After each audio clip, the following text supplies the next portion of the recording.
तो chapter number 3 की starting कर रहे हैं और काफ़ी ज़्यादा इंटरेस्टिंग चैप्टर है। इंटरेस्टिंग का मतलब कि इस चैप्टर का जो यूज़ है ना, वो ऐसी-ऐसी फ़ील्ड्स में होता है, जहाँ पर आप सोच नहीं सकते। एग्ज़ाम्पल के तौर पे आपको बताता हूँ, इस चैप्टर का यूज़ कहाँ पे होता है, ठीक है? वैसे तो बहुत जगह यूज़ होता है, लेकिन मैं उसमें से एक एग्ज़ाम्पल आपको बता रहा हूँ। 1 मिनट, ये नहीं था। हाँ, ये था। देखिए, एक बार मैं कैमरा ऑफ कर रहा हूँ, नहीं तो फिर ये लैग होगा बहुत ज़्यादा।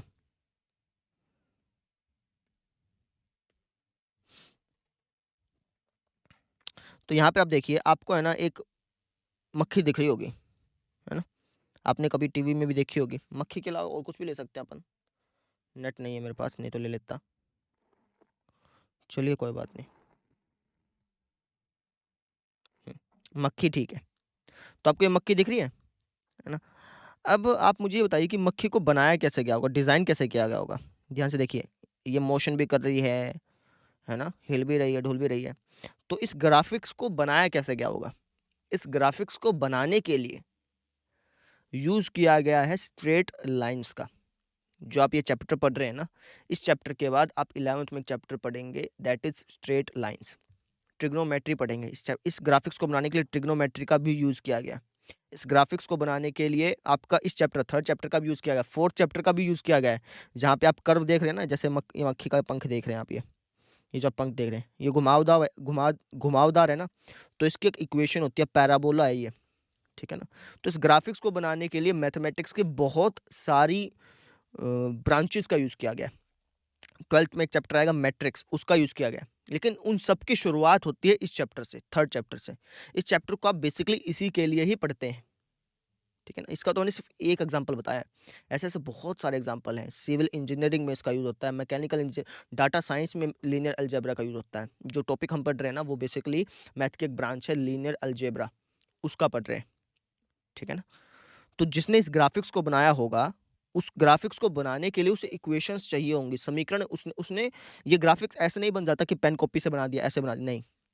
पेन कॉपी से अगर आप कॉपी पे कोई डायग्राम बनाते हो ना, तो कॉपी पे जब डायग्राम बनाते हो तो वो एक 2D इमेज होती है, 3D नहीं होती, जबकि एक 3D इमेज है ये। 2D और 3D में अंतर आप सीखेंगे, यहाँ से स्टार्टिंग होती है आपकी।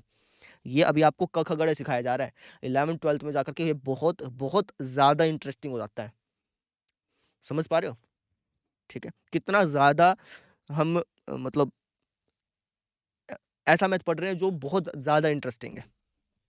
तो ये वो टॉपिक है। समझ में आई? अभी मैं आपको एग्ज़ाम्पल देके बताता हूँ। अभी मैं इसको ग्रिड में अंदर चेंज कर देता हूँ। अब देखिए, अब मैंने इसको तो थोड़ा-सा डिज़ाइन बदल दिया। आप कहेंगे सर क्या बकवास सा डिज़ाइन लगा दिया। बकवास नहीं है, ये समझाने के लिए लगाया है। देखो, अब मैं इसको अंदर ज़ूम करता हूँ। आप देखेंगे ये यहाँ पर, जहाँ पर भी कहीं पर भी देख लो, आप पाएँगे कि यार यहाँ पे लाइन बनी हुई है। ये लाइन का क्या मतलब है? लाइन क्यों बनती है यहाँ पे? ये लाइन्स की इक्वेशंस बनती हैं पहले, उस इक्वेशंस को कंप्यूटर में ढाला जाता है। वो कंप्यूटर उन इक्वेशंस के हिसाब से ग्राफ़िक्स बना कर के आपको देता है, ठीक है? इसके अंदर फिज़िक्स के नियम भी यूज़ होते हैं। साइन कोस थीटा आपने पढ़ा था ना ट्रिग्नोमेट्री में, वो भी इसके अंदर यूज़ होता है। लेकिन ये सारी बातें आपको तब पता चलेंगी जब आप +2 के बाद एक ग्राफ़िक डिज़ाइनर बनेंगे तब, ठीक है? ज़रूरी नहीं कि ग्राफ़िक डिज़ाइनिंग में ही ये चैप्टर आएगा। इसके अलावा भी और ज़्यादा अपने स्कोप हैं, जैसे सिविल इंजीनियरिंग हो गया, पुल बनाना हो गया, सड़कें बनानी हो गई, उन सब में भी इक्वेशंस यूज़ होती हैं। आप ऐसा मत समझिए, आपने कभी देखा है सड़क जो होती है, आप मेरी बात ध्यान से सुनना, मेरी इमेज तो आपको दिख नहीं होगी। जो सड़क होती है, वो सड़क बिल्कुल प्लेन नहीं बनती कभी भी। वो बीच में से उठी होती है और साइडों में से झुकी होती है, ताकि जो सड़क का पानी है, वो पानी थोड़ा-सा साइड में चल जाए। अब इसके पीछे का रीज़न क्या रहा होगा? ये और रीज़न ही छोड़ो, दूसरी बात ये है कि जो सड़क बनाई जाती है ना, उसका स्लोप निर्धारित किया जाता है, उसका ढलान निर्धारित की जाती है। ये सारी की सारी चीज़ें आप पढ़ते हैं। तो जो भी आप पढ़ रहे हैं, वो ऐसे मत सोचो कि यार ये तो काम नहीं आएगा, काम आएगा। बस अभी आपको वो चीज़ें नहीं मालूम। धीरे-धीरे, धीरे-धीरे पता चलेगा। और कई मैंने मतलब एक कल मैं फेसबुक स्क्रॉल कर रहा था, तो उसपे है ना एक मीम चल रहा था। उसपे लिखा था कि सर मैं अपने उस सर को ढूँढ रहा हूँ जिसने कहा था कि साइन कोस थीटा बहुत काम आएगा, मेरी ज़िंदगी में तो अब तक काम नहीं आया। तो भैया सबकी रियल लाइफ़ अलग-अलग होती है। आपकी रियल लाइफ़ अलग है, मेरी रियल लाइफ़ अलग है, जो इंजीनियर है उसकी रियल लाइफ़ अलग है ना? +2 करने के बाद आप पढ़े लिखे तो थे ही नहीं, आप कहीं दुकान में लग गए और आप कह रहे हो कि मेरी ज़िंदगी में तो साइन कोस थीटा का ये काम नहीं आया। लेकिन अगर आप पढ़ लिख करके इंजीनियर बनते, सिविल इंजीनियर बनते या फिर सॉफ्टवेयर इंजीनियर बनते, तब आपको पता चलता है यार ये तो इतनी ज़्यादा इम्पोर्टेंट चीज़ें हैं। फ़ोन चला रहे हैं आप, आप फ़ोन, आपके पास फ़ोन है ना, फ़ोन में वीडियो देख रहे हो, ऑब्वियस बात है। तो फ़ोन चला रहे हैं ना, तो फ़ोन चला रहे हो तो वो जो ग्राफ़िक्स आपको दिख रहे हैं, जो मेरी वीडियो आपको दिख रही है ना, तो जो मेरी वीडियो दिख रही है वो तो ग्राफ़िक्स है, उसके लिए भी तो मैथमेटिक्स यूज़ हुआ है। कैमरा काम करता है तो कैमरा भी तो ग्राफ़िक्स है, उसके लिए भी तो मैथमेटिक्स यूज़ हुआ है। अब सारे के सारे अगर यूट्यूबर्स बन जाते, सारे के सारे सोचते कि मैं तो यूट्यूबर बनूँगा, मैं तो यूट्यूबर बनूँगा, मैं तो ऐसा करूँगा। अगर सारे ऐसे बन जाते तो ये फ़ोन कौन बनाता? जिस पे आप वीडियो देख रहे हो वो कौन बनाता? समझ रहे हो? ये आप अगर नहीं समझेंगे तो फिर काम नहीं चलेगा। इसलिए कह रहा हूँ कि जो आप पढ़ रहे हैं वो बहुत ज़्यादा इम्पोर्टेंट है, तभी हम इन्वेंशन कर पाते हैं। समझ रहे हो? तभी हम इतने सड़कें बन रही हैं, पुल बन रहे हैं, तो ये ऐसे बन रहे हैं क्या? नहीं, इसके पीछे पढ़े-लिखे लोग हैं। ये जो यूट्यूब पर काम, या यूट्यूब पर जो वीडियो बनाते हैं, टिकटॉक पर जो वीडियो बनाते हैं, ऐसे वाले लोग नहीं हैं, पढ़े-लिखे लोग हैं। तो जो ये कहते हैं ना कि पढ़ाई-लिखाई का तो क्या होगा, कुछ काम नहीं है। तो उनसे कहो कि भैया जो तुम फ़ोन चला रहे हो वो भी किसी पढ़े-लिखे इंसान ने बनाया है, ऐसे ही नहीं बन गया। उसके पीछे भी पूरी साइंस लगी है। आपने कभी गेम, अभी थोड़ी-सी बात ज़्यादा हो जाएगी लेकिन फिर भी बता देता हूँ। गेम खेले हैं ना आपने, गेम्स, जीटीए वाई सिटी होता है अपना, पबजी करके गेम आता है आपका। तो उस गेम में जो कैरेक्टर होते हैं उनको, वो भी तो ग्राफ़िक्स हैं। उन ग्राफ़िक्स को भी बिल्ड करने के लिए इस चैप्टर का यूज़ किया गया, है ना? मारियो गेम आता था हमारे, मतलब हो गया 5-4 साल पहले आता था। वीडियो गेम होता है मारियो, सुपर मारियो। तो वो जंप करता था, जंप करने में वो पैराबोला बनाता है। वो सारे वो देखो गेम्स में आजकल क्या, देखो आपने पहले देखा है, पहले वाले गेम्स और अब वाले गेम्स में क्या अंतर है? पहले वाले गेम्स में करैक्टर रियलिस्टिक नहीं लगते थे। आजकल के जो गेम्स हैं उसके अंदर जो करैक्टर्स हैं ना, वो रियलिस्टिक लगते हैं। रियलिस्टिक का मतलब ऐसा लगता है कि यार ये तो बिल्कुल असली है। पबजी खेलते हो आप, उसके अंदर जो आदमी होता है उसे ऐसा लगता है यार ये तो बिल्कुल बिल्कुल असली लगता है। ना? क्यों? क्योंकि आपने इन्वॉल्वमेंट कर ली ना। हमने ग्राफ़िक्स में मैथमेटिक्स का यूज़ करके और ज़्यादा इम्प्रूव कर लिया उसको। समझ रहे हो? तो ये सारी बातें सिर्फ़ इसलिए बताई जा रही हैं ताकि आप मोटिवेटेड रहें। ये मत सोचें कि यार वो तो यूट्यूब पर अच्छा खासा वीडियो बना रहा है, मैं कुछ नहीं कर पा रहा हूँ। आप बहुत कुछ कर रहे हैं, ध्यान समझिए, ठीक है? तो ये चीज़ें थी। बात समझ में आ गई? इस चैप्टर का बहुत जगह यूज़ है, उसमें से मैंने एक यूज़ आपको बताया ग्राफ़िक डिज़ाइनिंग में। ग्राफ़िक को जब डिज़ाइन किया जाता है, कंप्यूटर का जो ग्राफ़िक्स बनाए जाते हैं, उसमें इसका यूज़ होता है, बहुत जगह यूज़ होता है। अब मेरे सामने एक वेबकैम है, वेबकैम को मैंने खोल रखा है, वेबकैम के अंदर वो लगा है, इलेक्ट्रिक सर्किट लगे हैं, वहाँ पर भी लीनियर इक्वेशन का यूज़ होता है। आपको धीरे-धीरे पता चलेगा सारी चीज़ें, ठीक है? तो ऐसा मत सोचिएगा कि यार इस चैप्टर का तो बस ऐसे ही बकवास करने के लिए यूज़ है कि 2 पेंसिल खरीदी, 3 पेन खरीदे। ये तो आपको आपके हिसाब से एग्ज़ाम्पल दिए गए हैं, है ना? ज़्यादा हाई लेवल के एग्ज़ाम्पल नहीं दिए गए, लेकिन इस चैप्टर का यूज़ है, समझो इस चीज़ को, ठीक है? तो करें स्टार्ट फिर? चलिए, कॉपी पेन निकाल लीजिए। चैप्टर स्टार्ट करने से पहले एक छोटा-सा गेम खेलते हैं। गेम खेलने के बाद फिर चैप्टर स्टार्ट करेंगे, मज़ा आएगा, ठीक है? तो यहाँ पर मैंने गिनती लिखी है 11 से लेकर के 99 तक। अब मैं आपसे कहता हूँ कि यार मैंने इसमें से एक नंबर चुन लिया। इमेज अपनी ऑन कर लेता हूँ। अब मैं आपसे कह रहा हूँ कि यार मैंने इसमें से एक नंबर चुन लिया। आपको बताना है कि वो नंबर मैंने कौन-सा चुना है, ठीक है? आप कहेंगे सर मुझे कैसे पता होगा भाई? अभी आपने सर कोई नंबर चुना है तो वो मुझे कैसे पता? मैं आपको हिंट दूँगा ना। मैंने कोई एक नंबर चुन लिया इनमें से 11 से लेकर के 99 तक के बीच में कोई भी एक नंबर चुन लिया। जैसे चुन लेता हूँ एक बारी मैं। चलो चुन लिया जी मैंने। बताऊँगा नहीं आपको। आपको सिर्फ़ हिंट दूँगा। आपको बताना है, हिंट का यूज़ करके बताना है कि मैंने कौन-सा नंबर चुना होगा। ठीक है? करें स्टार्ट? चलिए। तो हिंट ये है कि जो नंबर मैंने चुना है ना वो 2 डिजिट का है ना? सारे नंबर 2 डिजिट के हैं। इसमें पहला जो अंक है इसको हम कहते हैं दहाई का अंक, या फिर सिंपल लिख दो दहाई अंक। जो दूसरा अंक है इसको हम कहते हैं इकाई अंक। इकाई का अंक कह लो चाहे। ठीक है?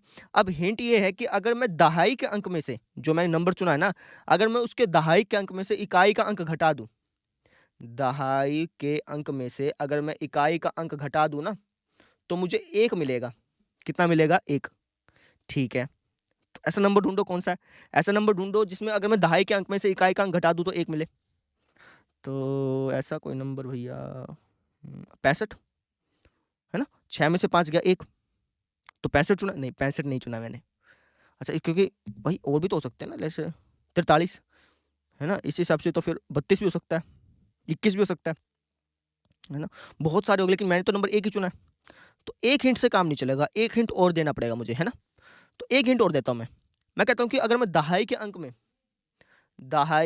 में इकाई का अंक जोड़ दूँ, दहाई के अंक में इकाई का अंक जोड़ दूँ, तो मुझे 9 मिलेगा। कितना मिलेगा? 9। अब वो नंबर ढूँढ के बताओ कौन-सा होगा? सोचो, वीडियो पॉज़ करो और खुद सोचो, नंबर देखो यार ऐसा कौन-सा नंबर होगा जिसमें दहाई के अंक में से इकाई का अंक घटा दूँ तो 1 मिल जाए, दहाई के अंक में इकाई का अंक जोड़ दूँ तो 9 मिल जाए। तो आप कहोगे सर ऐसा कौन-सा नंबर होगा? 34 नहीं, 32, दहाई का 3 में से 2 गया, 1 तो हो गया लेकिन जोड़ तो 5 आया ना, जोड़ भी 9 चाहिए। समझ रहे हो? हमें यहाँ पे 2 कंडीशन सैटिस्फाई करनी है कि घटाऊँ तो 1 आए, जोड़ूँ तो 5, जोड़ूँ तो 9 आए। समझ रहे हो? अच्छा और देखते हैं। ये भी नहीं हो रहा। ये भी नहीं होगा क्योंकि इसका जोड़ तो अपना 13 आ गया ना। ठीक है ना? तो वीडियो पॉज़ करो, खुद सोचो कि मैंने कौन-सा नंबर सोचा होगा। करा? समझ में आया कौन-सा सोचा होगा? टाइम लगाना पड़ेगा, 5-7 मिनट लगाओ, इस पे सोचो कि मैंने कौन-सा नंबर ऐसा चुना होगा जिसमें से अगर दहाई के में से इकाई घटाऊँगा तो 1 आएगा, दहाई में इकाई जोड़ूँगा तो 9 आएगा। मैंने चुना था 54 नंबर। क्योंकि अगर आप 5 में से 4 घटाओगे तो 1 आएगा, 5 में 4 जोड़ोगे तो 9 आएगा। समझे? अब इस प्रॉब्लम को, ये जो प्रॉब्लम थी, इस प्रॉब्लम को हम कहते हैं लीनियर अलजेब्रा की प्रॉब्लम। किसकी प्रॉब्लम? लीनियर अलजेब्रा की प्रॉब्लम है ये। लीनियर अलजेब्रा क्या होता है?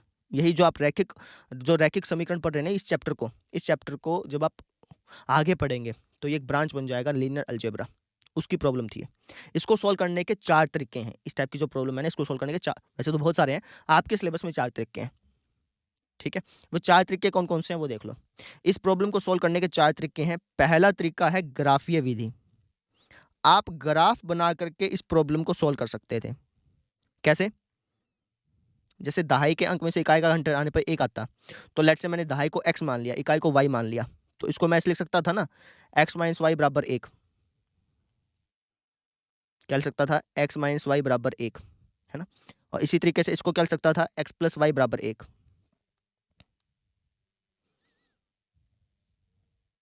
तो अगर मैं इनका ग्राफ बनाता ना, तो ग्राफ बना करके मुझे सॉल्यूशन मिल जाता। कैसे मिलता वो सीखेंगे, लेकिन पहले अभी इतना समझ लो, ठीक है? दूसरा तरीका था इसको सॉल्व करने का, प्रतिस्थापन विधि। प्रतिस्थापन विधि से भी आप इस प्रॉब्लम को सॉल्व कर सकते थे। आप पता कर सकते थे कि मैंने कौन-सा नंबर चुना है, ठीक है? तीसरा तरीका था इस टाइप के प्रॉब्लम को सॉल्व करने का, विलोपन विधि। विलोपन विधि भी एक ऐसी विधि है जिसकी मदद से आप पता कर सकते थे कि मैंने कौन-सा नंबर चुना होगा। चौथा तरीका था वज्र गुणन विधि।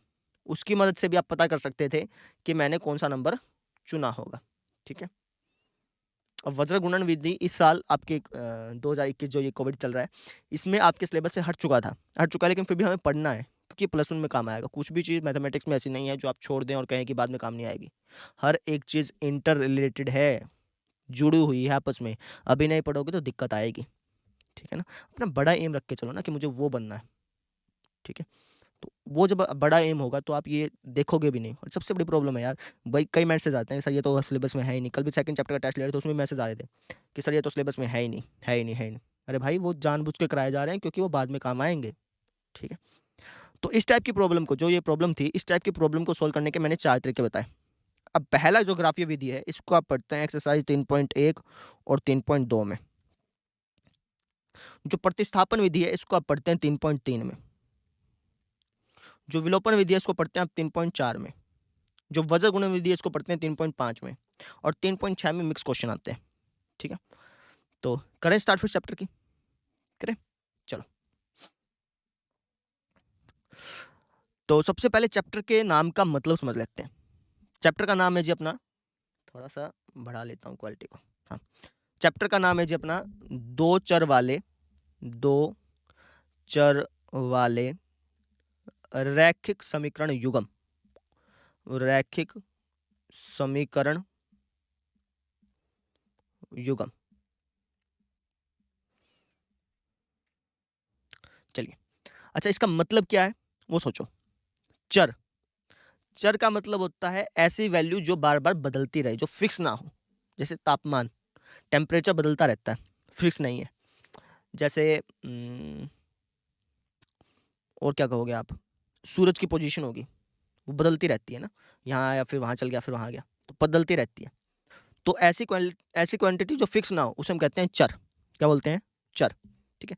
इसको हम जनरली रिप्रेजेंट किससे करते हैं? एक्स, वाई, ज़ेड, इनसे रिप्रेजेंट करते हैं। जो आपकी इंग्लिश अल्फ़ाबेट के लास्ट वाले अल्फ़ाबेट होते हैं ना, जैसे डब्ल्यू, एक्स, वाई, ज़ेड, तो इनसे हम चर को रिप्रेजेंट करते हैं। पी, क्यू, आर, एस, इससे भी चर को रिप्रेजेंट किया जाता है, ठीक है? अच्छा, रैखिक समीकरण का क्या मतलब है? रैखिक का मतलब होता है जिसकी हाईएस्ट पावर 1 हो। पिछले चैप्टर में हमने रैखिक बहुपद पढ़ा था, याद हो तो आपको। रैखिक बहुपद किस टाइप के होते हैं? रैखिक बहुपद इस टाइप के होते हैं। ये रैखिक बहुपद है, ये भी रैखिक बहुपद है, ये भी रैखिक बहुपद है ना। रैखिक बहुपद की खास बात क्या होती है कि इनकी हाईएस्ट पावर सर 1 होती है। इसके चर की जो हाईएस्ट पावर है वो 1 है, तो इनको हम रैखिक बहुपद बोलते हैं। अगर मैं इन सब में बराबर का निशान लगा दूं, जैसे बराबर 5 बराबर 7, तो ये जो बना है ना ये कहलाएगा रैखिक समीकरण। ठीक है। अच्छा, रैखिक समीकरण में जरूरी नहीं कि वो बहुपद हो। जैसे देखो, मैं लिख दिया 2x की पावर -1 प्लस 3y की पावर 2। अब ये रैखिक बहुपद नहीं है क्योंकि इसकी पावर माइनस में आ गई। लेकिन अगर मैं यहाँ पे बराबर लगा के कुछ लिख दूं तो ये रैखिक समीकरण जरूर कहलाएगा। ठीक है ना, रैखिक बहुपद नहीं है, कोई बात नहीं, रैखिक समीकरण तो है ही नहीं, रैखिक समीकरण भी नहीं है ना, सॉरी मैं गलत बोल दिया। लेट्स से रैखिक किसको बोलते हैं, जिसकी हाईएस्ट पावर कितनी हो, 1 हो ना। नहीं, सही बात है, ठीक ठीक ठीक ठीक, ये रैखिक समीकरण कहलाएंगे, इतना समझ लो अभी, वो उसमें ज़्यादा कंफ्यूजन हो जाएगी। बस समझ, बराबर का निशान लगा दे तो क्या कहलाएंगे, ये रैखिक समीकरण। बात क्लियर है। चलिए, तो हमें इस चैप्टर में ऐसे रैखिक समीकरण पढ़ने हैं जिसके अंदर 2 चर हों। अच्छा, तो 2 चर कौन से हैं, जैसे इसके अंदर तो एक ही चर है, इस इक्वेशन में देखो, इस समीकरण में देखो 2 चर हैं, तो हमें इस टाइप की इक्वेशंस को पढ़ना है। इसको भी नहीं पढ़ना क्योंकि इसके अंदर 3 चर है, इसको आप +1 में पढ़ेंगे। ठीक है। अच्छा, और इनके जोड़ों को पढ़ना है, युग्म का मतलब जोड़े, यानी जैसे मान लीजिए कि मैंने लिख दिया 2x + 3y = 5, एक लिख दिया 3x + 4y = 3, तो ये एक जोड़ा बन गया। तो हमें इस टाइप के जोड़ों को पढ़ना है ना। हमें इस टाइप से देखना है कि अगर मुझे दो रैखिक समीकरण दिए हैं तो वहां पे x और y की क्या वैल्यू होगी। जैसे मैंने आपको प्रॉब्लम दिखाई थी, ये वाली प्रॉब्लम, ये भी तो रैखिक समीकरण युग्म है ना, जोड़े ही तो है।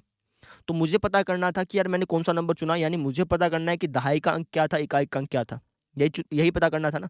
तो इस टाइप की प्रॉब्लम्स को कैसे सोल्व करना है वो हमें चैप्टर में सीखना था। इसके 4 तरीके मैंने आपको बता दिए और मैंने नाम भी बता दिया कि यार इस चैप्टर का जो नाम है उसका मतलब क्या है। क्या मतलब है कि यार हमें इस चैप्टर में ऐसे रैखिक समीकरण पढ़ने हैं जिसके अंदर 2 चर हों और रैखिक समीकरणों का जोड़ा पढ़ना है, उनको कैसे सोल्व किया जाता है वो हमें सीखना है। ठीक है, तो सबसे पहली विधि की बात करते हैं जो कि है आपकी ग्राफीय विधि। ग्राफीय विधि से हम कैसे सोल्व कर पाते हैं उसको समझते हैं। ग्राफीय विधि, जैसे मान लो कि मैं आपको है ना एक रैखिक समीकरण देता हूँ, एक, लेट्स से 2x + 3y बराबर दे दिया मैंने, मान लो 12, ये दे दिया। मैंने कहा कि यार इसका ग्राफ बनाओ। तो ग्राफ कैसे बनाते थे, क्लास 9th में आपसे सीखा था, ऐसे आप बॉक्स बना लेते थे, याद हो तो आपको, याद है क्या, मैं थोड़ा साफ साफ करके बना लेता हूँ।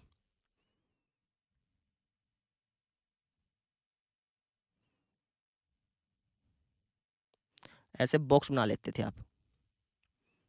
ठीक है, यहाँ पे x लिखते थे, यहाँ पे y लिखते थे। अब x की वैल्यू कुछ रख देते थे, लेट्स से 0 रख दिया। x की वैल्यू 0 रखूंगा तो y की वैल्यू कितनी आएगी, 3 भाग में चल जाएगा, 4 आ जाएगी। y की वैल्यू 0 रख लो, x की वैल्यू कितनी आएगी, 6 आ जाएगी। तो इस तरीके से करते थे।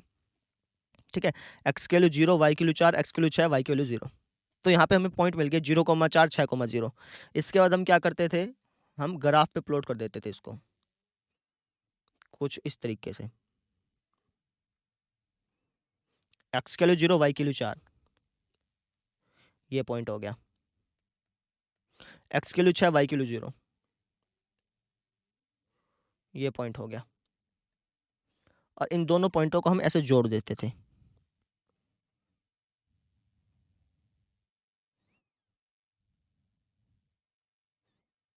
है ना, ये जो लाइन बनती थी हम कहते थे कि सर ये लाइन जो है ना ये इसका ग्राफ है, ये इसका ग्राफ है, ये बोलते थे। ठीक है, अब ये लाइन हमें बताती क्या थी, ये लाइन बनाने का मतलब क्या था, क्यों बनाते थे, इसका रीजन समझो। ये लाइन हमें ये बताती थी कि इस लाइन पे आप कोई भी पॉइंट ले लो, कोई भी पॉइंट, लेट्स से हमने ये पॉइंट ले लिया, तो ये जो पॉइंट है ना इसके जो कोऑर्डिनेट होंगे वो इस इक्वेशन को सेटिस्फाई करेंगे, ये बताती थी।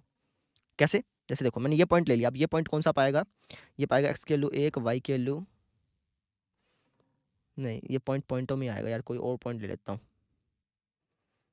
लेट्स से मैं एक काम करता हूँ, इस ग्राफ को मैं सॉफ्टवेयर पे बना के दिखाता हूँ, सॉफ्टवेयर में बनाने के बाद ज़्यादा आपको समझ में आएगा। 2 मिनट को सॉफ्टवेयर में बनाता हूँ, उसके बाद फिर बताना ज़्यादा आसान होगा। जो मैं सॉफ्टवेयर यूज़ कर रहा हूँ वो है जियोजेब्रा। अगर आप एक अध्यापक हैं तो आप यूज़ कर सकते हैं, बहुत ज़्यादा अच्छा सॉफ्टवेयर है, एनसीईआरटी खुद इसको कहता है कि यूज़ करा करो। एंड्रॉयड में भी है, मोबाइल में डाउनलोड करके कर सकते हो। अच्छा, मैं एक बार है ना अपना कैमरा बंद कर रहा हूँ, क्योंकि फिर ये लैग करेगा बहुत ज़्यादा। चलिए अब ठीक है। हाँ, हमने इक्वेशन क्या थी हमारे पास? इक्वेशन थी 2x प्लस 3y बराबर 12। अगर मैं इसको ग्राफ पे बनाऊँ तो कैसा ग्राफ बनेगा वो समझते हैं। 2x 2x प्लस में 3y बराबर 12, यही था। अब इसने हमें ग्राफ बना के दे दिया, मैंने भी ऐसा ही ग्राफ बनाया था, देख लो चाहे, ऐसा ही ग्राफ बनाया था। इस सॉफ्टवेयर में थोड़ा सा अच्छी तरह से दे दिया इसको, यही थी ना इक्वेशन, ठीक है। अब ये जो ग्राफ बन रहा है, इसके अंदर जो लाइन बन रही है इन्फिनाइट जा रही है, आप देख लो चाहे, अगर मैं इसको सरकाता रहूँ ना, ये चलती जा रही चलती जा रही, रुकेगी नहीं कभी भी, ठीक है। अब ये लाइन हमें बताती क्या है उसको समझने की कोशिश कर रहे हैं हम। मैं कोई भी एक पॉइंट ले लेता हूँ, लेट्स से मैंने ये पॉइंट ले लिया। अब ये जो पॉइंट लिया कौन सा है? 1.5,3 है। ये लाइन हमें ये बताती है कि इस लाइन के ऊपर अगर मैं कोई भी पॉइंट लूंगा ना, इस लाइन के ऊपर अगर मैं कोई भी पॉइंट लूंगा तो वो पॉइंट इस इक्वेशन को सेटिस्फाई करेगा। कैसे? जैसे मैंने पॉइंट लिया 1.5,3, कौन सा पॉइंट लिया है? 1.5,3, तो 1.5,3 इस लाइन पे आ रहा है ना, इसका मतलब ये पॉइंट इस इक्वेशन को सेटिस्फाई करेगा। आपको करके दिखाता हूँ।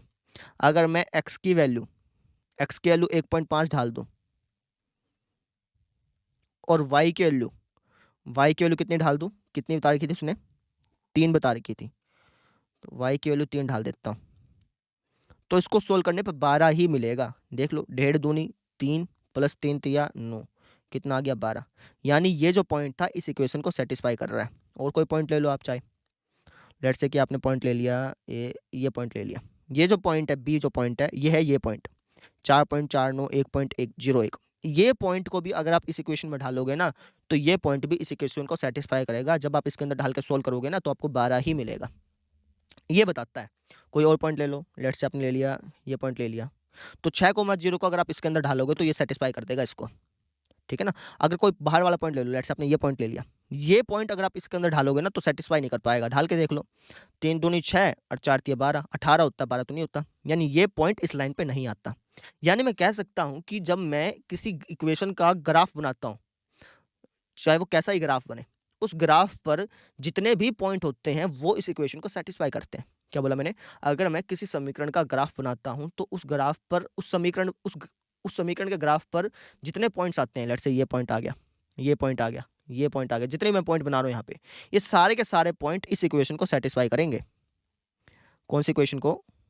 इस इक्वेशन को सेटिस्फाई करेंगे, ये कहना चाह रहा हूँ मैं। समझ में आ रहा है सेटिस्फाई करने का क्या मतलब हो गया? संतुष्ट करने का मतलब ये हो गया कि जैसे ए पॉइंट है हमारे पास 1.5,3, तो अगर मैं इसके अंदर डालूंगा ना तो ये बराबर 12 के ही आएगा, ये मतलब हो गया। समझ में आया? चलिए बंद करता हूँ इसको। तो ये बात समझ में आ गई क्या? ठीक है। तो जब मैंने एक इक्वेशन का ग्राफ बनाया तो वो ग्राफ में क्या बताता है कि इस ग्राफ के ऊपर आने वाले जितने भी पॉइंट हैं वो इस इक्वेशन को सेटिस्फाई कर रहे हैं, ये बता रहा है, ठीक है। अब मान लो कि मेरे पास जोड़ा दिया है, मेरे पास एक ऐसा जोड़ा दिया है 2x प्लस 3y बराबर 12 और 5x प्लस 4y बराबर 20। मेरे पास रैखिक समीकरण का एक जोड़ा दिया गया, रैखिक समीकरण का एक युग्म दिया गया। अब अगर मैं इन दोनों का ग्राफ बनाऊं, इसका ग्राफ बनाऊं और इसका ग्राफ बनाऊं, तो ये हमें क्या कहते हैं वो समझने की कोशिश करते हैं। अब ग्राफ बनाना तो मैंने आपको सिखा दिया कि डब्बे बना के ग्राफ बना लो। अब मैं आपको ग्राफ डायरेक्टली बना के दिखा देता हूँ, ठीक है ना, क्योंकि टाइम लगेगा ना मुझे। 2x प्लस 3y बराबर 12 है ना, ग्राफ बनाते हैं चलो इसका। 2x प्लस 3y बराबर 12, ये तो पॉइंट पॉइंट ये हो गया। एक पॉइंट और लेता हूँ, दूसरा पॉइंट कौन सा था अपना? दूसरी इक्वेशन कौन सी थी? 5x प्लस 4y बराबर 20, 5x प्लस 4y बराबर 20, ये इक्वेशन होगी। अब ध्यान से देखिए, ये इक्वेशन तो किसकी है? इसको अगर मैं कलर कर सकता हूँ क्या? दूसरा कर सकता हूँ, दूसरा कलर करता हूँ, 2 मिनट रुकिए। ध्यान से देखिए, अब समझ में आ जाएगा ना आपको। जो ये रेड वाली लाइन आप देख रहे हैं, ये रेड वाली लाइन किसके कौन सी इक्वेशन है? 2x + 3y = 12। यानी इस रेड लाइन पर आने वाले जितने भी पॉइंट्स हैं वो इस इक्वेशन को सेटिस्फाई कर रहे हैं, ठीक है। अब ये जो ब्लैक लाइन आप देख रहे हैं, ये ब्लैक लाइन किसकी है? ये है इस इक्वेशन को दर्शाती है, 5x + 4y = 20। यानी इस ब्लैक लाइन पर जितने भी पॉइंट आ रहे हैं वो इस इक्वेशन को सेटिस्फाई कर रहे हैं। अच्छा, अब मैं आपसे एक चीज़ पूछता हूँ कि ये जो पॉइंट है, ये पॉइंट, यही पॉइंट होगा मेरे ख्याल से, ये जो पॉइंट है ये इन दोनों पे आ रहा है, इस इक्वेशन पे भी आ रहा है, इस पे भी आ रहा है ना? ये जो पॉइंट है ये रेड पे भी आ रहा है और ब्लैक पे भी आ रहा है। इसका मतलब ये जो पॉइंट है ये इन दोनों इक्वेशन को सेटिस्फाई करेगा। ये पॉइंट इस इक्वेशन को भी सेटिस्फाई कर रहा है क्योंकि इस पे भी आ रहा है और ये रेड पे भी आ रहा है, यानी इन दोनों इक्वेशन को सेटिस्फाई कर देगा। ऐसी एक्स और वाई की वैल्यूज जो इन दोनों को सेटिस्फाई कर दे। जब मैं एक्स की वैल्यू को इसके अंदर ढालूंगा, वाई की वैल्यू को इसके अंदर ढालूंगा ना, तो बराबर 12 ही आएगा। जब मैं एक्स के, हो सकता है कि पॉइंट थोड़ा मोटा ऊपर नीचे हो तो देख लेना, ठीक है। एक्स की वैल्यू को इसके अंदर डालूंगा तो वाई की वैल्यू डालूंगा तो बराबर 20 ही आएगा। यानी ये जो पॉइंट आया ना, ये जो ए पॉइंट है, ये ए पॉइंट इन दोनों इक्वेशन को सेटिस्फाई कर रहा है। तो इससे फायदा क्या होगा वो समझते हैं, ठीक है। इसको डाउन कर रहा हूँ। अब इससे फायदा क्या हुआ समझो। जब मैंने इसका ग्राफ बनाया तो वो जो पॉइंट जो इन दोनों का इंटरसेक्शन पॉइंट था, ये जो पॉइंट था ये इन दोनों का इंटरसेक्शन पॉइंट था। तो इसका मतलब ये हुआ कि ये पॉइंट इन दोनों को सेटिस्फाई कर रहा है। अब इसका फायदा क्या होगा वो समझते हैं। इसको मिटा देता हूँ एक बार। मैं अपनी वाली वापस से प्रॉब्लम लेता हूँ, दहाई अंक वाली, इकाई अंक वाली, याद है क्या, जो स्टार्टिंग में आपको बताई थी। उस प्रॉब्लम को ले रहा हूँ, फिर आपको समझ में आएगा।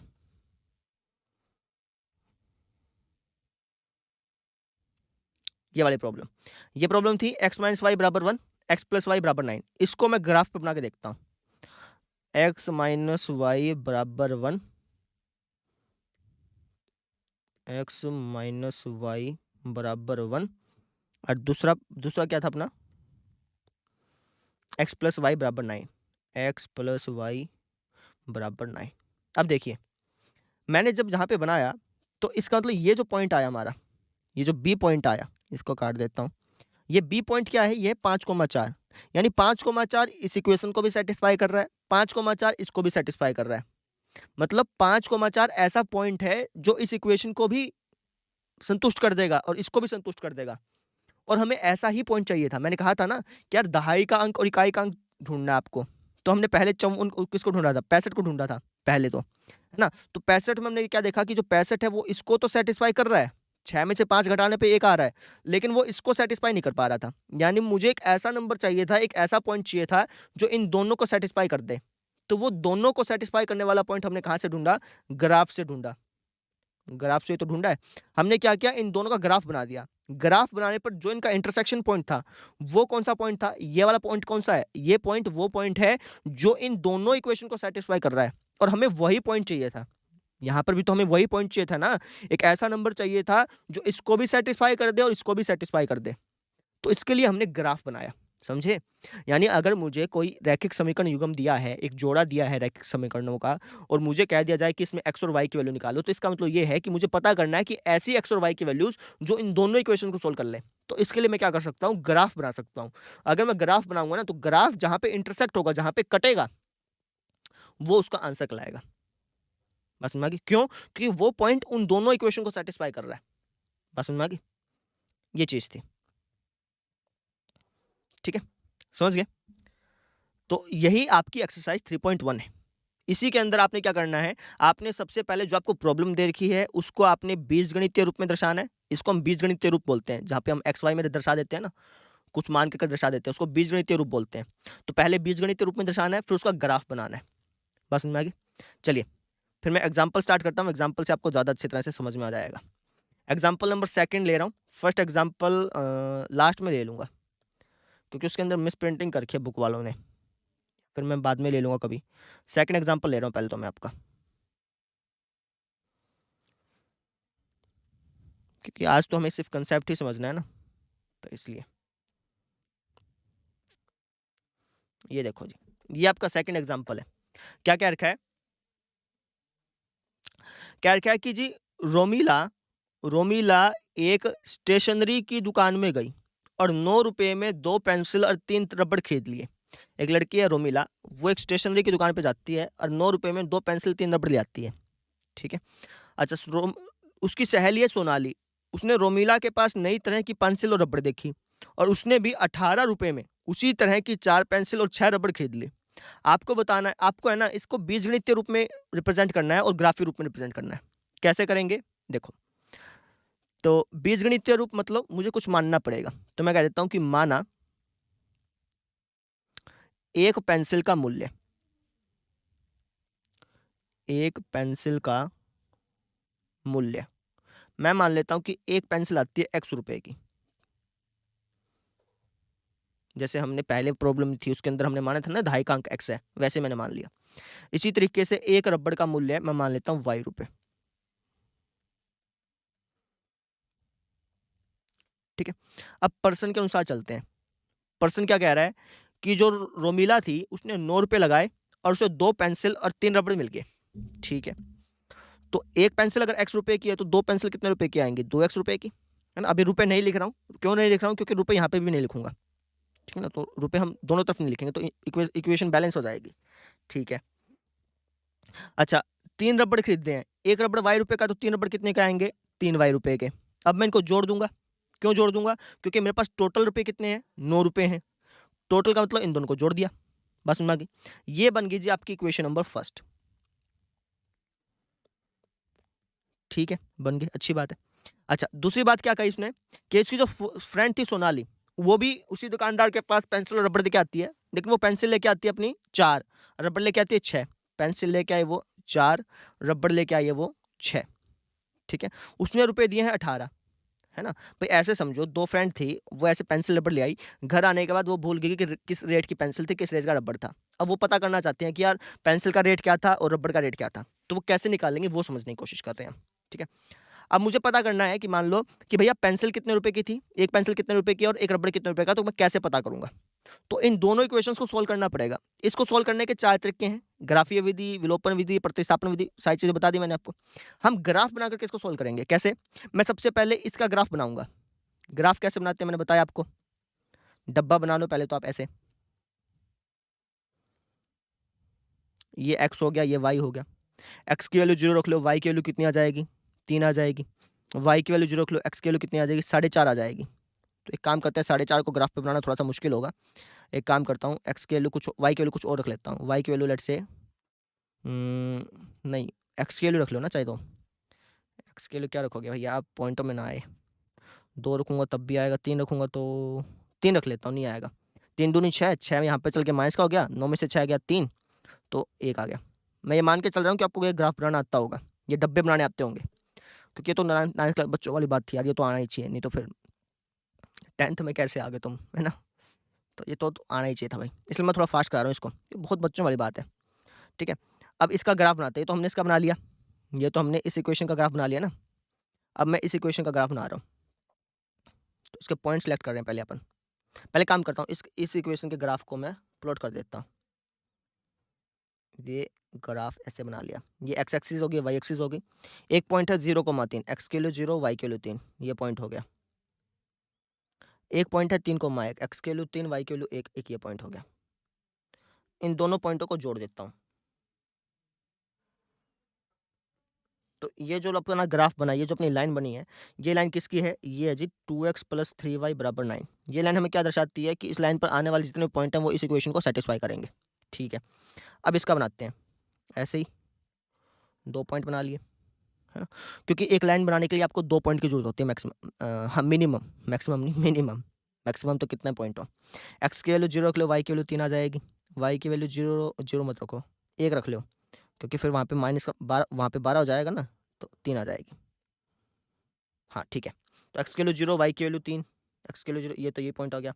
एक्स की वैल्यू 1, वाई की वैल्यू 3, एक्स की वैल्यू 3, वाई की वैल्यू 1, ये यही पॉइंट। अच्छा, यानी इसका ग्राफ और इसका ग्राफ सेम ही बना है। इसका जब हमने ग्राफ बनाया तो ये बना, इसका जब हमने ग्राफ बनाया तो वो भी यही बना, इसी के ऊपर आ गया, ऐसा ग्राफ बन गया। आप कहेंगे सर एक दूसरे के ऊपर ग्राफ बन गया, इसका मतलब क्या है? कि वो सारे पॉइंट जो इस इक्वेशन को सेटिस्फाई कर रहे हैं ना, वही सारे पॉइंट इस इक्वेशन को भी सेटिस्फाई करेंगे। मतलब उसके कई सारे सोल्यूशन होंगे। जैसे इस इक्वेशन को सेटिस्फाई करने वाले कौन से पॉइंट हैं? कोई भी पॉइंट ले लो, लेट्स से आपने कौन सा पॉइंट लें? ये पॉइंट ले लो आप, ये कौन सा पॉइंट है? एक्स की वैल्यू 4, 1 2 3 4 y की वैल्यू 0, 4,0 इस इक्वेशन को सेटिस्फाई कर रहा है। यानी अगर मान लो कि पेंसिल का मूल्य 4 रुपये है और रबड़ का मूल्य 0 रुपये है, तो वो इसको सेटिस्फाई कर देगा। 4 दूनी 8, 4,0 नहीं होगा फिर ये 4.5 है, ये पॉइंट 4.5 पाएगा, क्योंकि ग्राफ तो मैंने बनाया नहीं ना अच्छी तरह से। 4.5 पाएगा, तो 4.5,0 इस इक्वेशन को सेटिस्फाई कर रहा है। 4.5 दूनी 9 हो गया, है ना, और ये तो 0 है ही, तो 9 और 9 बराबर है, इसको सेटिस्फाई कर रहा है, तो 4.5,9 इसको भी सेटिस्फाई करेगा। यानी जो पेंसिल का मूल्य और रबड़ का मूल्य है ना, ये इसके बहुत सारे आंसर हो सकते हैं। हो सकता है कि पेंसिल 4.5 रुपये की हो, रबड़ 0 रुपये का हो। ये भी हो सकता है कि भैया पेंसिल 0 रुपये की हो, रबड़ 3 रुपये का हो, वो भी इन दोनों को सेटिस्फाई करेगा। ये भी हो सकता है कि पेंसिल 3 रुपये की हो, रबड़ 1 रुपये का हो। समझ रहे हो? तो इसके बहुत सारे सॉल्यूशन हो सकते हैं, क्योंकि ये दोनों लाइन एक के ऊपर एक बनी है। इन लाइनों को हम बोलते हैं समपाती रेखाएं। क्या बोलते हैं? समपाती रेखाएं। समपाती रेखाएं। बस समझ में आ गई?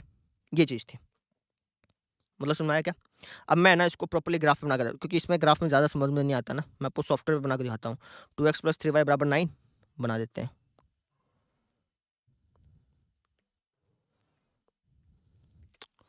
2x + 3y = 9 है ना। 2x + 3y = 9। एक तो ये हो गया। दूसरा कौन सा था इक्वेशन हमारा? 4x + 6y = 18। 4x + 6y = 18। ये दोनों इक्वेशन होगी, है ना। इसको एक काम करता हूँ मैं, उससे बनाता हूँ। देखो ये दोनों इक्वेशन एक दूसरे के ऊपर है, एक दूसरे से ढकी हुई है। यानी कि अगर मैं कोई भी एक पॉइंट ले लूँ, लेट्स से मैंने सी पॉइंट ले लिया, इन पॉइंटों को मिटा देता हूँ, इस पॉइंट को भी मैं मिटा देता हूँ। ये पॉइंट ले लिया, ये पॉइंट आया, ये जो पॉइंट है ये इस इक्वेशन को भी सेटिस्फाई करेगा, ये पॉइंट इस इक्वेशन को भी सेटिस्फाई करेगा। यानी कि हो सकता है कि पेंसिल का मूल्य इतना रुपये हो, 0.22 पैसे, और रबड़ का मूल्य 2.85 रुपये हो। ये भी हो सकता है ना। इस पॉइंट को मैं चला देता हूँ, इस पॉइंट को थोड़ा स्लो स्पीड में चलाते हैं। ए भैया जी कहाँ जा रहे हो? यहाँ पे आओ। देखो जी, ध्यान से देखना, और भी स्लो हो सकता है क्या? हाँ, ये देखो ये पॉइंट बदलते जा रहे हैं ना, ये सारे के सारे पॉइंट इन दोनों इक्वेशन को सेटिस्फाई कर रहे हैं। ये इस कहानी का मतलब है। जैसे ये पॉइंट ले लिया, तो ये जो पॉइंट है, हो सकता है कि पेंसिल का मूल्य इतना हो, रबड़ का मूल्य इतना हो। ये भी हो सकता है, ये भी हो सकता है, पेंसिल का मूल्य ये, रबड़ का मूल्य हो सकता है। समझ रहे हो? इन्फिनिटी मैनी सॉल्यूशन है, बहुत सारे सॉल्यूशन हो सकते हैं। ये भी हो सकता है, ये भी हो सकता है, समझ रहे हो ना। ये भी मूल्य हो सकता है, ये ऐसे मूल्य भी हो सकते हैं। भाई पेंसिल का मूल्य इतना हो, रबड़ का इतना हो, समझ रहे हो? तो इसके बहुत सारे सॉल्यूशन हैं, इसको हम बोलते हैं इन्फिनिटली मैनी सॉल्यूशन। बस समझ में आ गई? तो ये चीज़ थी। चलिए बंद करते हैं इसको। लॉजिक समझ में आया क्या? ठीक है, चलो।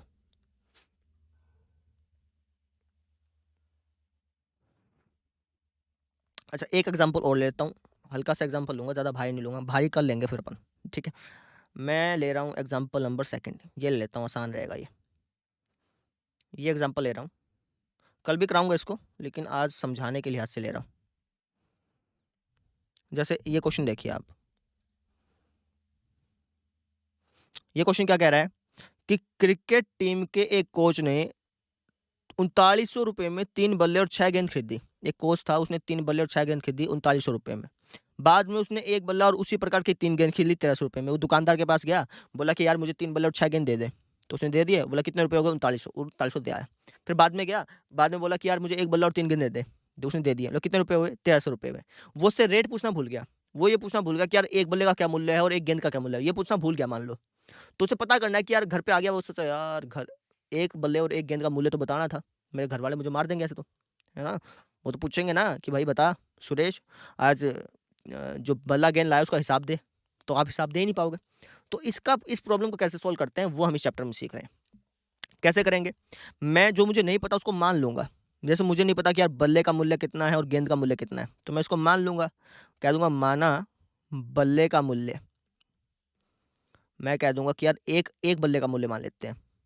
एक बल्ले का जो मूल्य है, लेट्स से मैं मान लेता हूँ x रुपये है, क्योंकि मुझे पता तो है नहीं ना। एक गेंद का मूल्य भी मान लेता हूँ मैं मान लेता हूँ कि एक गेंद का मूल्य y रुपये है। ठीक है, चलो जी, अब पर्सन के अनुसार चलते हैं। पर्सन में क्या क्या रखा है कि जो अपना सुरेश कोच है वो 3 बल्ले और 6 गेंद लेके आया। एक बल्ला x रुपये का आया, तो 3 बल्ले कितने रुपए के आएंगे? 3x रुपये के। और एक गेंद अपनी वाई रुपए की है, गेंद कितनी लेके आया, 6 गेंद लेके आया, तो बराबर कितना हो गया 3900। एक ये इक्वेशन बन गई, ठीक है। और एक इक्वेशन क्या बन गई अपने पास, एक इक्वेशन बन गई कि भैया उसने एक बल्ला और 3 गेंद खरीद दिए हैं। एक बल्ला कितने का है, x रुपए का, यानी एक x लिख दो चाहे x लिख दो, आपकी मर्जी है। और 3 गेंद खरीदी है, 3y बराबर कितना 1300। ये उसकी सेकंड इक्वेशन बन गई। अब आपको इसको है ना ग्राफ में भी बताना है, उसको बीजगणितीय रूप में, बीजगणितीय रूप में तो रिप्रेजेंट कर दिया, ज्यामितीय रूप में भी रिप्रेजेंट करना है, यानी इसका ग्राफ भी बनाना है। तो ग्राफ तो आपको बनाना आता ही है, मैंने बता रखा है। कैसे बनाओगे ग्राफ, ऐसे डब्बे बनाओगे, इसका भी डब्बा बनाओगे, इसका भी डब्बा बनाओगे, और उसको ग्राफ पे प्लॉट करोगे, ग्राफ बन जाएगा। अब मैं इसका ग्राफ बना के नहीं दिखा रहा हूँ, ये आप अपने आप कर सकते हैं, मैं इसको है ना सॉफ्टवेयर पे दिखा रहा हूँ, क्योंकि मुझे आपको समझाना है, आज कंसेप्ट समझा रहे हैं। कैसे करना है वो तो मैं आपको कल बता दूंगा, कोई दिक्कत नहीं है उसकी। तो आज तो हम ये समझ रहे हैं कि यार ग्राफ का क्या मतलब है। पॉइंट क्या है, 3x + 6y = 3900 लिख देते हैं। 3x + 6y = 3900, एक ये हो गया। अच्छा, दूसरा पॉइंट क्या है जी अपना, वो है 1x + 3y = 1300। 1x लिख दो या x लिख दो, कोई दिक्कत नहीं थी, प्लस 3y = 1300, यही था मेरे ख्याल से, चेक कर लूँ।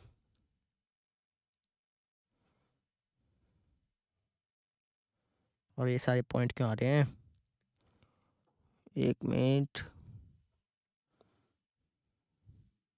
यही था क्या, नहीं था। 1x + 3y = 1300, 3x + 6y = 3900।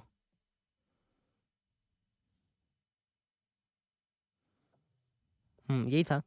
इसका ग्राफ कहाँ पर बना, देखें इसका ग्राफ कहाँ पे बना है, ज़ूम आउट करना पड़ेगा। अच्छा ये रहे, ये रहे, ये रहे, ये रहे, ये रहे, ये रहे बन रहा, ये रहे ग्राफ। मैं भी सोचूं बना क्यों नहीं ग्राफ इसका, ये रहा, ये बन रहा ग्राफ, ठीक है।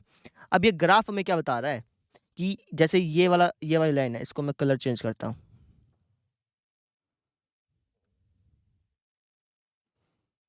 जो आप ये रेड कलर वाली लाइन देख रहे हैं, वो इस इक्वेशन को, इस लाइन के ऊपर आने वाले जितने पॉइंट है वो इस इक्वेशन को सेटिस्फाई करेंगे। जो ब्लैक वाली लाइन आप देख रहे हैं, ये ब्लैक लाइन पर आने वाले जितने भी पॉइंट है वो इस इक्वेशन को सेटिस्फाई करेंगे। अब इन दोनों को सेटिस्फाई कर दे ऐसा कौन सा पॉइंट है, वो ये वाला पॉइंट है मेरे ख्याल से, हाँ 1300,0, 1300,0 ऐसा पॉइंट है जो इन दोनों इक्वेशन को सेटिस्फाई कर सकता है। ठीक है, लिखा भी हो ना, इंटरसेक्ट कर रहा है इक्वेशन 1 2 को, ठीक है। यानी कि जो एक बल्ले का मूल्य है 1300,0 ही है ना,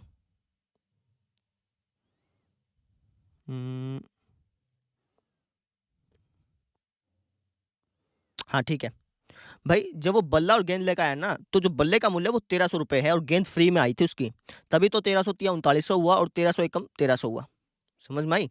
तो ये जो पॉइंट है ये इन दोनों इक्वेशन को सेटिस्फाई कर रहा है, तो इसलिए इंटरसेक्शन जो पॉइंट है ये इसका सोल्यूशन कहलाएगा। बात समझ में आ गई, ठीक है। तो ये आज हमने इस लेक्चर में सीखा है, ठीक है। आज सिर्फ इतना ही करेंगे, आज सिर्फ हमने इस चैप्टर का बेसिक कंसेप्ट सीखा है। कल मैं आपको एक्सरसाइज 3.1 कराऊंगा। आप चाहें तो एक्सरसाइज 3.1 के सारे क्वेश्चन खुद ब खुद सॉल्व कर सकते हैं। हमारा मेन मकसद ये था कि यार इंटरसेक्शन पॉइंट ही इसका सोल्यूशन क्यों होता है वो समझना, ठीक है, जो कि आज के लेक्चर में हमने सीख लिया। ध्यान रखिए ये चैप्टर बहुत ज़्यादा यूजफुल है। अभी आपको पता नहीं चल रहा, आप कहीं कहेंगे सर मुझे तो गेमर नहीं बनना, मुझे मतलब गेमर क्या, दो चीज़ होती है, एक चीज़ और बता देता हूँ। एक तो होता है गेमर्स, जैसे आप जो आपके कैरिमनाटी करके जो हैं गेमर्स हैं ये। एक होता है जो गेम डिज़ाइन करता है, समझ रहे हो। तो एक तो हो गया जो गेम खेल रहा है, और एक वो हो गया जिसने वो गेम डिज़ाइन किया है। तो कौन सा बड़ा हुआ, गेम डिज़ाइन करने वाला ना। बात समझ रहे हो। तो आपको खुद डिसाइड करना है कि यार मुझे गेमर बनना है या मुझे ऐसे ऐसे गेम डिज़ाइन करने हैं, समझ रहे हो। अगर गेम डिज़ाइन करने है तो वही पढ़ना पड़ेगा, अगर गेमर बनना है ऐसे ही बकवासबाजी करनी है तो आपकी मर्जी है। बात समझ में आ गई। तो ये चीज़ थी। आज का लेक्चर इतना ही खत्म करेंगे, कल हम एक्सरसाइज 3.1 करेंगे। कल मिलते हैं फिर, थैंक यू।